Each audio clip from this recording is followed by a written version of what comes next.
ito ang aking ingredient for Maha Blanca. Una, ipiprepare natin lahat ng mga liquid ingredients. Yan, inuna ko ang milk, coconut milk, then evaporated milk, then yung condensed milk. So, ayan guys. Then, pagkatapos nyan, haluin natin ng bahagya para ma-mix siya. Then, ilalagay na natin yung corn.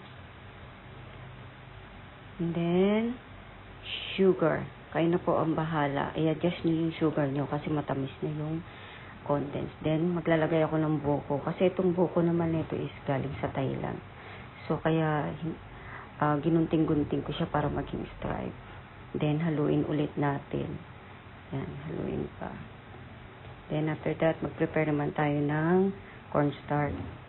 So, isang mangkok na maliit. Then, naglagay ako ng tubig. 500 ml lang yan.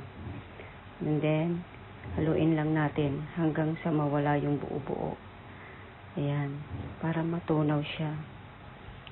Then, pagkatapos nyan, ayan na. Pwede na natin siyang isalang sa kalan. Sa low heat, low heat na apoy. Then, ayan, tinikman ko nga pala kung tama yung tamis niya. So, para sa akin, okay naman siya. Then, ayan na ngayon. Kumukulo na siya. Then, halo lang tayo ng halo, guys. Ayan, nilagay ko na rin yung cornstarch. So, ayan, pagkatapos natin yan, dyan tayo kukuha ng sapat na lakas. Kasi habang tumatagal, lumalapot na siya. And then, ayan, ganyan na siya. Palapot na ng palapot. Pahirap na ng pahirap haluin. So, ayan, tignan nyo yung aking kamay, guys. Hindi ko alam kung paano ang pagkahalo. So, ayan, lumapot na siya. So, kaya pala, kung bago ka lang sa aking channel, mag-like and subscribe na. Ayan, guys. Sige, halo pa. Hanggang sa malapot na. Hanggang ayan. So, ayan, tinitignan ko kung okay na. So, pwede na siya. Siguro mga 7 to 8 minutes ko lang yan. Ayan na siya, guys. So, malapit na siya. Pwede na nating hanguin. Ayan. Pwede na siya, guys. Then, prepare na tayo. So, nakita nyo, guys, yung pinaglagyan ko is may puti. Kuwan nga pala yan. Nilagyan ko siya ng margarine. So, ayan. Sinaling ko na siya sa isang baunan. Then, simutin natin. Sayang yung nasa kaserola. Yan, ipaplat ko lang siya para sa paglalagay ng ating mga toppings. And then, now, ayan. So, sorry guys.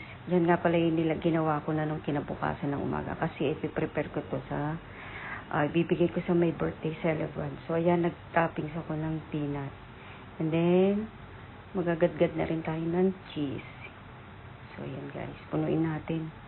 Para naman, hindi makulangan sa cheese yung kakain. So, ayan guys. Okay na siya. And then, try natin na tikman. Ayan siya, guys. So, naglagay din ako sa maliit na baunan para sa akin. So, ayan na siya. Tikman natin.